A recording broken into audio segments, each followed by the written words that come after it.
오늘날 우리는 그 어느 때보다도 기도가 필요한 시대를 살아가고 있습니다. 그 가장 큰 이유는 우리가 기도를 많이 하지 않기 때문에 그 우리의 삶 속에서 힘이 나타나지 않고 능력이 나타나지 않고 우리가 연약한 그리스도인의 삶을 살아가기 때문에 그렇습니다. 우리의 연약한 그리스도인의 삶 때문에 또 우리가 기독교인으로서 이 세상에 큰 영향력을 미치지 못하는 그러한 모습을 보게 됩니다. 성도들이 그 말씀은 많이 듣습니다. 그래서 좋은 말씀을 접할 기회가 이전보다 훨씬 많습니다. 인터넷으로 설교를 들을 수도 있고 설교 CD, 설교 테이프, 방송 설교 등 우리가 이 설교를 접할 기회는 굉장히 많습니다. 저도 그 방송 설교를 몇 년 전부터 하고 있는데 그래서 그런지 다니면서 말씀을 잘 듣고 있습니다. 인사를 많이 받고 있습니다. 그런데 문제는 말씀은 우리가 많이 받는데 삶의 변화와 능력이 더 오히려 부족합니다. 세상을 향한 교회의 영향력이 점점 상실되는 세상에 살고 있습니다.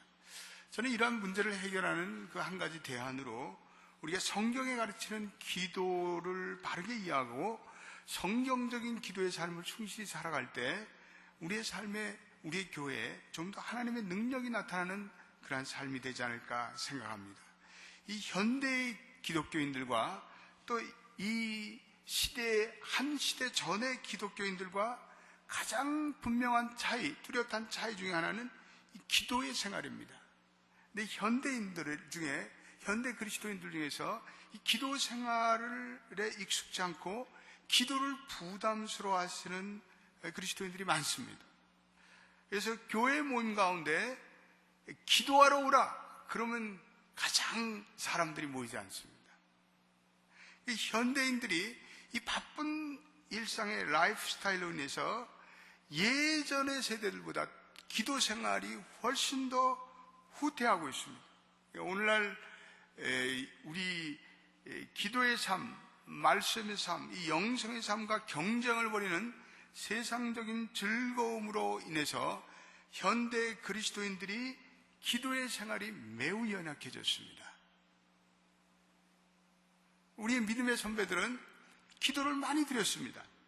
그래서 그분들이 차가운 교회 마룻바닥에서 무릎을 꿇고 기도하면서 그들은 조국을 위해서, 민족을 위해서, 자기의 가정을 위해서 이른 새벽부터 기도의 재단을 쌓았습니다. 오늘 우리 한국 기독교가 이렇게 부흥하고 성장하게 된 동기는 우리의 할아버지, 할머니 세대들이 그들이 눈물 어린 기도의 불쏘시기 때문에 그렇습니다. 그분들의 그 간절하고 뜨거웠던 기도의 영성들이 오늘 한국교회에 흐르고 우리가 그분들이 쌓아올린 기도의 적립금으로 오늘 한국교회들이 덕을 보고 있습니다. 그런데 이 한 시대가 이제는 지나가면 지금도 별로 기도를 안 하는데 이 한 시대가 지나가면 이제는 교회들이 얼마나 기도를 할까 대단히 우려가 됩니다. 고난도 눈물도 없는 편안하고 안일한 상황에서 성도들이 얼마나 절실한 기도를 하나님께 드리며 나갈까 심히 염려가 됩니다. 사실 이 기도의 생활만큼 현실적이며 전투적인 영성의 삶이 없습니다. 기도는요 절대로 이론으로 되지 않습니다. 기도는요 무릎으로 기도를 배웁니다. 기도는요 몸으로 때우며 배웁니다. 기도는요 일종의 노동입니다. 기도를 할 때는 힘과 에너지가 많이 들어갑니다. 그래서 기도하는 게 쉽지가 않습니다. 기도를 하고 나면 힘이 많이 들어요. 그런데 기도라는 것은 하나님과의 대화이고 사귐이고 교제이기 때문에 절대로 실수가 없습니다. 사무엘은 사무엘상 12장 23절에 이렇게 우리에게 교훈해 주고 있습니다. 우리 한번 같이 읽어보겠습니다. 시작. 나는 너희를 위하여 기도하기를 쉬는 죄를 여호와 앞에 결단치 범치 아니하고 선하고 의로운 도로 너희를 가르칠 것인즉. 여기 보면 기도하는 것을 쉬는 것을 죄라고 얘기하고 있습니다. 기도하는 것을 쉬면 죄라고 사무엘은 강조하고 있습니다. 성도가 기도하지 않으면요, 하나님과의 사이가 멀어집니다. 우리가 데이트를 할 때도 그 상대방과 자주 만나야지 관계가 깊어지고 교제가 되지, 만나지 않으면 어떻게 관계가 깊어집니까? 자꾸 봐야지 관계가 깊어지는데, 성도가 기도를 하지 않으면요, 하나님으로부터 점점 거리가 멀어집니다. 그리고 어느 순간부터 쓸데없는 세상의 말과 그리고 영성의 깊이가 없는 사람들의 말이 솔깃하게 들립니다. 기도의 줄을 놓는 그 순간부터 하나님과의 관계가 약화됩니다. 사탄의 속삭임이 더 잘 들립니다. 그래서 기도하는 사람들이 기도하지 않는 모습을 보면 저는 가슴이 제일 아픕니다. 가정에 어려움이 오고 개인에게 위기가 와도 기도의 능력과 은혜를 구하지 않습니다. 그렇게 버티다가 더 큰 고통을 당하고 믿음으로 실족하는 분들을 우리는 주변에서 보게 됩니다. 이 성경적인 관점에서는 기도라는 것은 결코 어떤 짐스럽고 부담이 되는 의무가 아닙니다. 기도는 영적인 성장의 기회며 하나님께 나아가는 특권입니다. 하나님께 나아가서 그분의 은혜를 누리는 축복의 시간입니다. 그래서 우리는 우리의 모든 짐과 두려움을 다 내려놓고 우리는 하나님과 늘 이렇게 대화하는 이 기도의 시간을 우리는 꾸준히 가져야 합니다. 기도가 일상의 영성이 되어야 합니다. 하나님의 기쁨이라는 책에서 존 파이퍼라 목사님은 기도는 하나님의 즐거움이다. 기도할 때 인간의 빈곤의 범위가 드러나고 주님의 은혜의 부요함이 드러나신다라고 말씀하고 있습니다.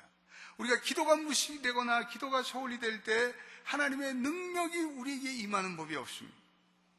우리 인간들은 천성적으로 자신을 의지하며 살아가는 것이 습관화됐고 본능이 되어 있습니다. 그래서 우리 인간들은 모든 것을 우리의 힘으로 해결하려는 그러한 독립적인 속성이 우리에게는 잠재해 있습니다. 그래서 우리는 하나님께 의지하지 않고 우리의 힘으로 쉽게 해결하는 것을 우리는 좋아합니다. 그로 인해서 우리의 인생에 실수를 저지르고 얄팍한 자기의 판단으로 해서 우리가 우리의 인생의 위험에 빠지는 경우가 얼마나 많은지 모릅니다. 또 기도에 대해서 우리가 하는 무지 중에 하나는 기도를 오해합니다. 기도를 무슨 알라딘 램프로, 마술 램프로 착각합니다. 그래서 하나님이 그 램프에서 나오는 그 옛날 영화에 보면 그 진이라는 여자 마술쟁이, 요술쟁이로 착각할 때가 많습니다.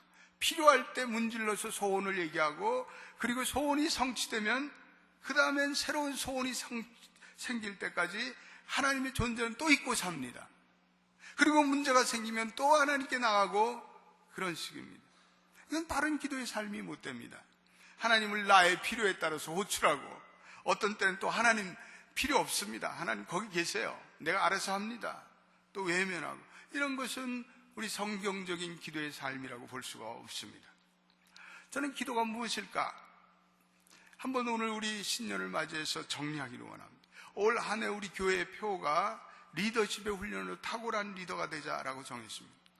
이 교회의 리더들이 기도를 하면서 교회와 그리고 사람들을 이끌어갈 수가 있습니다. 물론 기도 없이도 사람들을 이끌어갈 수가 있어요.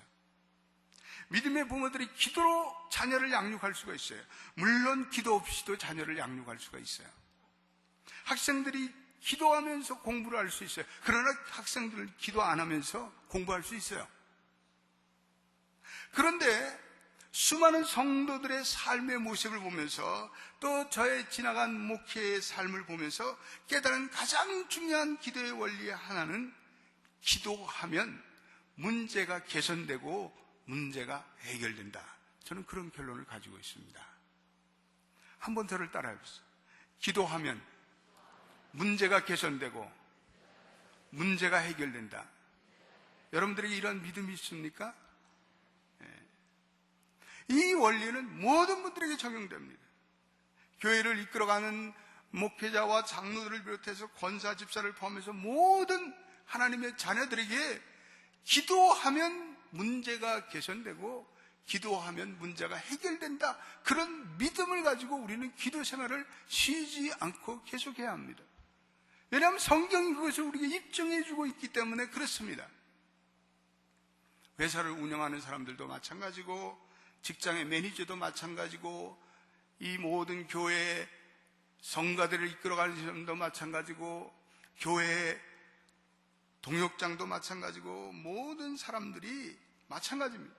기도할 때 우리의 삶에, 우리의 가정에, 우리의 리더십에 반드시 변화가 찾아온다는 그러한 믿음을 가지고 우리는 기도를 끊지 말아야 합니다. 저는 하나님의 은혜로 지나간 목회 기간 동안에 적지 않은 교회들을 방문하고 말씀 전할 기회를 가졌습니다. 앞으로도 시간이 허락되면 이렇게 계속해서 교회들을 방문하면서 하나님의 말씀을 전하고 교회를 성장하는 일에 비전을 나누게 되기를 원합니다. 그런데 제가 개교회를 방문해서요, 가장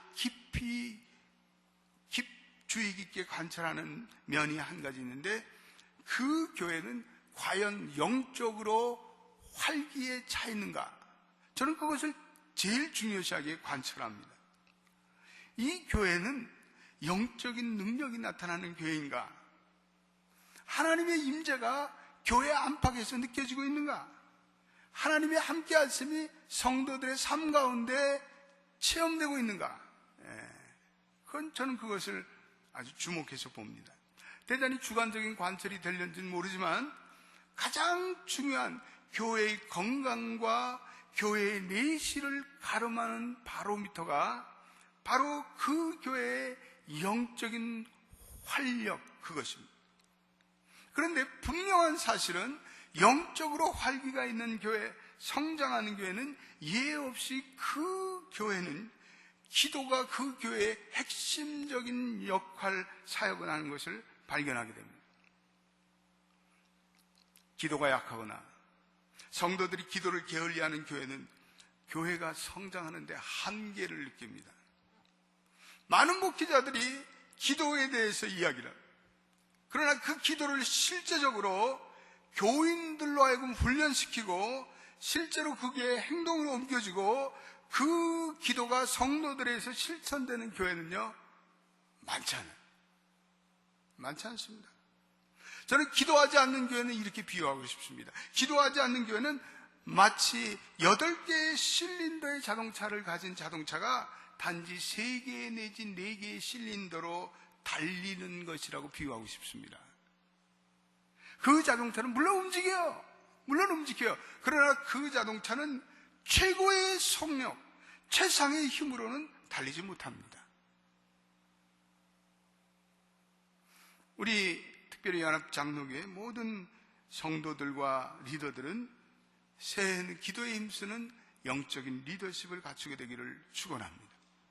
우리 리더들이 교회를 위해서, 자기 몸남은 공동체를 위해서, 위원회를 위해서, 가정 공동체를 위해서, 팀을 위해서, 또 우리 성도들이 자녀들을 위해서, 가정을 위해서, 배우자를 위해서, 그리고 나라와 민족을 위해서 우리 계속해서 우리는 기도해야 합니다. 우리 기도하는 곳에 반드시 변화가 일어납니다. 이 영적인 리더십의 훈련 중에 가장 중요한 리더십은 기도의 훈련입니다. 성경에 나타나는 모든 하나님의 사람들이 이 기도의 훈련을 통해서 하나님의 마음을 알았습니다. 그리고 하나님의 뜻을 알았습니다. 그리고 그 하나님의 뜻에 맞춰 자기의 삶을 구조조정했고 또한 자기의 삶을 변화시키고 그리고 갱신시켰습니다. 기도하는 가운데 하나님의 뜻을 파악했습니다. 그리고 그 하나님의 뜻의 조화를 이루었습니다. 그 결과 기도하는 사람들은 그 누구도 자신의 왕국을 만들거나 교만하지 않고 겸손하게 계속해서 하나님 나라를 세워가는 것을 볼 수가 있습니다. 기도의 사람을 통해서요, 하나님은 자신의 뜻을 드러내요. 기도는 사람을 변화시킵니다. 기도는 인간의 고집을 변화시킵니다. 인간이 경험하는 수많은 괴리와 이 모순점에 대해서 해답을 줍니다. 그래서 이해할 수 없는 고난과 어려움 속에서 오히려 회개하며 믿음의 진보를 이루게 합니다. 기도는 진정한 영적인 리더십을 가진 사람으로 변하게 해줍니다. 기도할 때요, 말씀 앞에 그렇게 바르지 못한 것을 내가 회개하게 되고요, 하나님 앞에서 내 모습을 돌아보게 되고요, 또 말씀 앞에서 마음을 찢고 금식하고 회개하며 하나님의 관계를 이렇게 회복하고 복원하게 됩니다. 그리고 하나님이 주시는 구원을 경험하게 됩니다. 기도하는 가운데 자기의 주변 사람들을 돌이켜보게 돼요. 기도하는 가운데 자기의 자녀들을 돌이켜보면서 영적으로 챙기고 기도하는 가정의 중보 기도자가 되고 그리고 교회의 중보 기도자가 됩니다. 우리가 이 시간에 기도의 정의를 생각하면서 우리는 기도라는 말은 한문으로 이 빌기와 빌도로 되어 있습니다. 이 두 단어가 모두 다 누구에게 빈다 이런 의미를 가지고 있습니다. 기도라는 것은 우리의 모든 삶을 하나님께 아뢰고 또 간구를 빈다 이런 것입니다. 그러니까 기도는 1차적으로 이거는 절대적으로 하나님과 우리와의 관계입니다. 기도는 하나님께 나가는 것이고 기도는 하나님께 간구하는 것이고 기도는 하나님께 부르짖는 것입니다. 기도가 자기 자신에게 던지는 어떤 심리적인 독백이 아닙니다. 기도는 이 살아있는 하나님과의 쌍방문적인 대화입니다. 구약에 보면 여호와께 여짜오되 이런 말이 계속해서 나옵니다. 이 여짜오되라는 말은요, 하나님과 대화를 했다 이런 말, 하나님과 말씀을 나눴다, 하나님과 토킹을 했다 이런 말이에요. 또 구약에 보면 하나님께 엎드렸다 이런 말이 나옵니다. 이게 다 기도를 의미하는 말씀입니다. 이 엎드리고 여짜오되를 제일 많이 한 사람은 모세입니다. 모세는 기도의 리더십을 가지고 있었습니다. 그런 문제가 있을 때마다 하나님께 부르짖습니다. 그런 백성들의 문제에 직면할 때마다 하나님께 부르짖습니다. 백성들과 갈등이 있을 때마다 하나님께 엎드립니다. 이러한 모세의 모습은 모세가 기도의 사람이었음을 보여주고 있습니다. 그런데 이 모세가 하나님께 엎드릴 때마다 하나님께서 그에게 나타나셨습니다. 그리고 모세에게 할 일을 일러주셨습니다. 모세는 하나님의 지혜를 엎드리는 기도를 통해서 공급을 받았습니다. 그리고 모세는 엎드려서 이스라엘 백성을 위해서 기도했습니다. 그리고 늘 예수님과 같이 하나님과 대면하여 이 백성과 그리고 하나님을 중보하였습니다. 그러므로 이 모세의 리더십 중에 하나는, 영적인 리더십 중에 하나는 중보기도의 리더십입니다. 우리가 잘 아는 그 여호수아는 그도 기도의 리더십을 가졌는데 그도 위기가 닥칠 때마다 그런 하나님께 기도하였습니다. 이스라엘 백성들이 이 가나안을 점령해 가는 과정에서 의외의 복병을 만났는데 그것은 아이성입니다. 여호수아가 여리고 성과 같은 아주 난공불락의 성을 무너뜨렸는데 작은 아이성에서 패배해요. 그런데 여호수아가 그때 깨달은 것은 자기가 기도를 하지 않았다는 것입니다. 너무 자기를 의지했다는 것입니다. 그는 그러한 교훈을 받습니다. 그리고 여호수아는 그것의 패배로 옷을 찢고 기도합니다. 그 다음부터 여호수아는 전진하거나 후퇴하거나 실패할 때마다 말씀 안에서 자기를 돌아보면서 하나님께 기도합니다. 그래서 여호수아는 기도하는 가운데 하나님의 승리를 가장 많이 경험한 사람이 됩니다.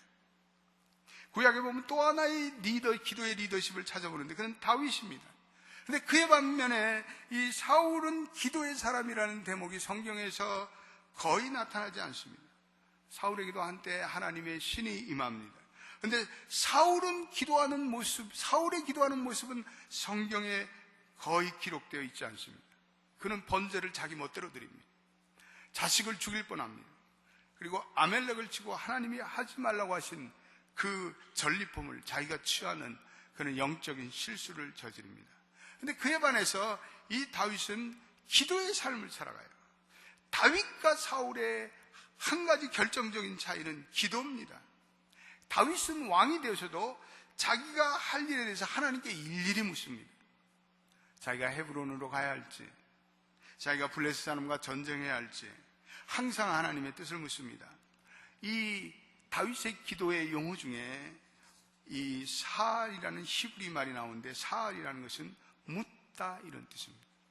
그는 사알의 기도를 끝이지 않습니다. 저와 여러분들이 쉴 새 없이 하나님께 우리의 삶을 아뢰고 계십니까?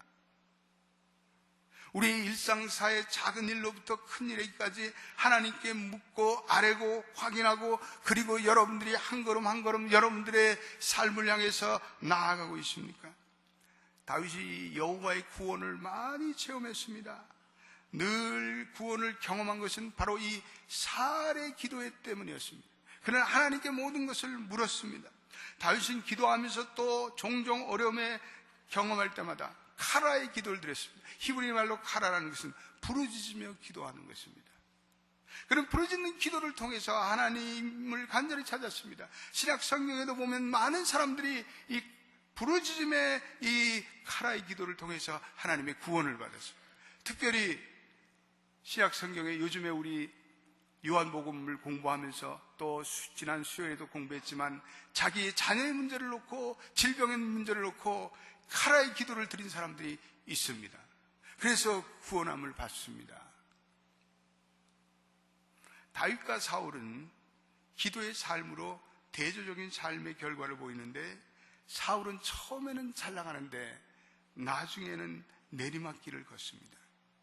그런데 다윗은요, 때때로 인생의 실수를 저지름에 불구하고 그의 삶이 회복됩니다. 무엇이 이 사울과 다윗의 차이를 만들었을까요? 저는 그것을 기도라고 말씀드리고 싶습니다.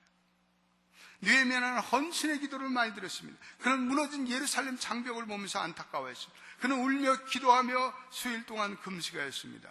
그는 하나님만을 바라보며 전심으로 드리는 기도했습니다. 그는 언약의 말씀을 붙들고 기도했습니다. 하나님 나라를 위해서 헌신하는 기도했습니다. 그는 공사를 하면서 예루살렘 성벽을 공사하면서 때때로 악한 세력에 의해서 방해를 많이 받았습니다. 그런데 그는 하나님께 기도하면서 일을 계속했습니다. 어떤 사람들은 너무 기도만 하고 일을 하지 않는데 그런 기도도 하고 그리고 성벽도 방비했습니다. 여러분, 기도하면서 또 여러분의 일을 하세요. 느헤미야는 수많은 업무와 비방 가운데도 그 대적의 이름들을 낱낱이 하나님께 다 아뢰습니다. 하나님, 이 사람을 보십시오. 하나님, 저 사람을 보십시오. 하나님께서 그들의 악한 행위를 다 기억하십시오. 하나님의 주권만을 믿고 그런 공의로운 하나님의 심판에 매달리는 기도를 드렸습니다.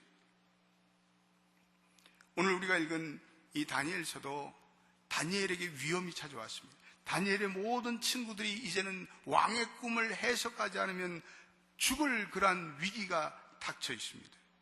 다니엘은 기도를 생명과 바꿀 수 없을 정도로 소중히 여깁니다. 그는 죽음의 위협 앞에서도 흔들리지 않고 오늘 다니엘은 기도합니다. 다니엘이 기도의 능력을 받을 때 그는 느부갓네살 왕의 꿈을 해석합니다. 당대의 비밀을 해석할 수 있는 영적인 눈이 열립니다. 여러분이 하나님은 영이시기 때문에 우리가 영으로 기도할 때요, 하나님 나라의 비밀한 세계들이 우리에게 열립니다. 아멘. 기도로 인해서 영적인 실체가 열리고요, 영적 세계에 대한 민감성이 기도하는 자, 찬양하는 자, 그리고 금식하고 하나님의 말씀으로 훈련할 때 비로소 이 영적인 세계가 우리에게 열리는 것을 볼 수가 있습니다. 오늘 우리가 읽은 이 다니엘서 2장 17절과 18절 한번 같이 읽어보겠습니다. 아주 귀한 말씀을 우리에게 주고 있습니다. 같이 17절과 18절 읽어보겠습니다. 시작. 이에 다니엘이 자기의 집으로 들어가서 그 동무 하냐나와 미사엘과 아시아라에게 그 일을 고하고 하늘에 계신 하나님이 이 은밀한 일에 대하여 긍휼히 여기사 자기 다니엘과 동무들이 바벨론의 다른 박사와 함께 죽음을 당치 않게 하시기를 그들로 구하게 하니라. 이 다니엘이 오늘 위기가 왔을 때 자기의 친구인 세 친구와 함께 하냐냐와 미사엘과 아시아라와 함께 하나님의 은혜를 구합니다. 지금 이 모든 이 소위 말해서 사람들이 다 죽이려 하고 바벨론의 모든 박사가 죽이려 할 때인데 여기에 하나님의 계획이 담겨 있는 이 다니엘과 다니엘의 세 친구도 죽음을 당하게 됩니다. 그런데 그때 이 다니엘이 우리 기도하자, 우리 합심해서 기도하자. 우리는 여기서 오늘 어떤 기도하는 교회, 성경적인 교회의 그림을 보게 됩니다. 여기서 우리는 교회론을 배우게 됩니다. 여기서 우리가 배우는 교회론은 딱딱한 신학적인 이론이 아니라 위기의 삶 가운데 성도들이 힘을 합쳐서 기도하는 가운데 교회의 위기를 극복하는 감동적인, 실제적이며 그리고 감동적인 교회론입니다. 하나님께서는 아무리 암울하고 어두운 시대 속에서도 믿음으로 기도하는 교회, 믿음으로 매달리는 그 백성들에게 이 하나님의 나라를 맡기시고 인류의 역사를 맡기십니다. 아멘. 오늘 읽은 사도행전도 마찬가지죠. 초대교회에 무서운 시련이 다가왔습니다. 야고보가 죽음을 당하고 베드로가 옥에 갇힙니다. 그런데 초대교회가 그 풍전등화 같은 어려움에 빠지는데 교회가 그 문제를 어떻게 풀어나갈까요? 오늘 5절을 우리 같이 읽어보겠습니다. 같이 사도행전 12장 5절 말씀을 읽어보겠습니다. 같이 읽어보겠습니다. 시작. 이에 베드로는 옥에 갇혔고 교회는 그를 위하여 간절히 하나님께 빌더라. 여기 교회는 이란 말이 나옵니다. 교회는 그를 위하여 간절히 하나님께 빌더라. 다니엘서와 똑같은 동일한 장면의 모습입니다. 다니엘서 2장과 같이 위기가 닥쳤을 때, 하나님의 백성들에게 교회가 위기가 닥쳤을 때 그들이 기도로 헤쳐나가고 있습니다. 교회가 기도할 때 하나님의 기적이 나타납니다. 그리고 베드로는 옥에서 풀려나는 기적이 펼쳐집니다. 이 교회가 합심해서 기도하는 것은 교회의 진정한 모습입니다. 오늘 온 세상이 너무 개인주의적으로 시달리고 있습니다. 사람들이 자기밖에 모릅니다. 절대로 남의 이익에 대해서, 남의 복지에 대해서 아량곳 하지 않는 그러한 세상이 되었습니다. 오늘 온 세상이 공동체의 정신을 상실하고 있습니다. 그런데 오늘 이 다니엘서도 그렇고 사도행전도 그렇고 이러한 극단적인 개인주의에 대해서 경고하고 있습니다. 그리고 교회는 하나님 나라는 한 개인의 원맨쇼가 아니라 열린 하늘을 향해서 모든 교회의 성도들이 함께 기도하며 세워가는 합심 기도의 공동체라는 사실을 우리에게 보여주고 있습니다. 교회는 성도들이 합심해서 기도한다면 교회는 어떠한 시련도 극복하고, 교회는 세상에 조롱도 당하지 않고, 교회는 하늘의 능력을 회복할 것이라는 그러한 그림을 오늘 다니엘서를 통해서도, 오늘 이 사도행전을 통해서도 우리에게 보여주고 있습니다. 그러므로 교회에는요, 이 성도들이 합심해서 하나님께 부르짖는 기도의 시간들이 반드시 필요해요. 저는 그러한 기도의 시간을 우리 매일 새벽 기도의 시간, 또 우리 수요 예배 기도 시간, 또 금요 영성 기도 시간, 또 토요일 날 새벽 기도 시간, 이 성도들이요 함께 모여서 하나님께 어떠한 문제를 가지고 부르짖는 이 부르짖음의, 이 합심의 기도 시간이 교회는 꼭 필요하다고 생각합니다. 성도들이 더 많이 모이면 모일수록 이 기도에 은혜가 있고요, 이 기도가 능력이 있습니다. 그래서 우리는 그러한 기도 시간을 통성 기도 시간이라고, 합심 기도의 시간이라고, 부흥 기도 시간이라고 그래요. 이 한국의 통성 기도 시간은 미국의 전 세계 교회에 수출되는 우리 한국 교회의 수출품입니다. 그래서 통성 기도, 주여 부르짖고요, 주여 주여 부르짖으면서 미국 사람들도 기도해요. 요즘에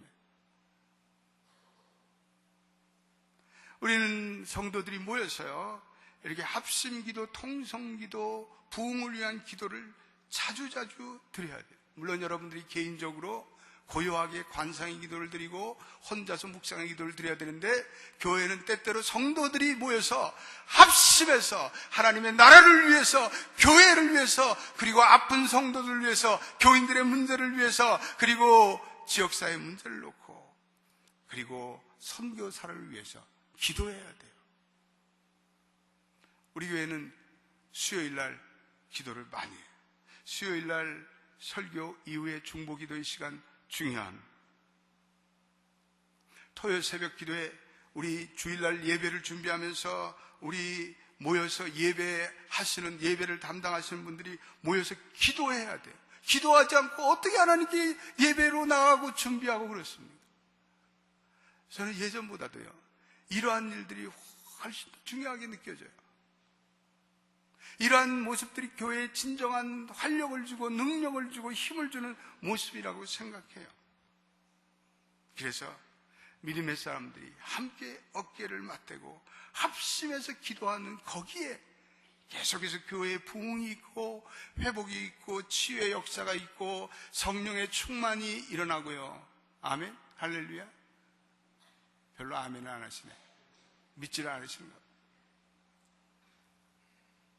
여러분 그 시간에 어디 계세요? 여러분들 어디 계세요? 우리 교회 리더들이 그 시간에 어디에 있어야 합니까?